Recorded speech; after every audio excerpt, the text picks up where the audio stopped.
আসসালামু আলাইকুম প্রিয় শিক্ষার্থী, আমি আজকে প্রেজেন্ট ভ্যালু ইন্টারেস্ট ফ্যাক্টরের টেবিল ডি সম্পর্কে একটু আলোচনা করতে চাই। তোমরা মনে রাখবা এই present value interest factor table D কখন কাজে লাগে, যদি প্রত্যেক বছরের সিএফএটি সমান হয়।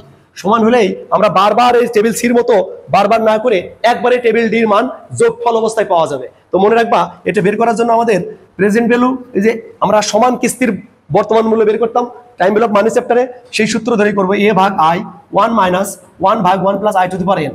এই সূত্রটাকেই আমি এখানে অ্যাকুমুলেট করব, তাহলে আমরা টেবিল ডি পেতে পারি। মনে রাখবা এই কিস্তির মানটা থাকবে না, তখন আয়ের মানটা কোথায় চলে যাবে? এখানে চলে যাবে।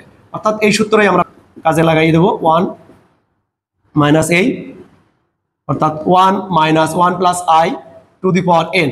এই হলো মূল সূত্র। যেহেতু এ থাকবে না, আবার তখন এই আইটা এখানে চলে যাবে। এই ফর্মুলা ধরেই আমরা টেবিল ডি বের করতে পারবো। অর্থাৎ একবারে যদি 5 বছর বলে 5 বসাই দেবো, 10 বললে 10 বসাবো, একবারে 10 বছরের মান একবারে পেয়ে যাবো। এটাই হলো আমার টেবিল ডি।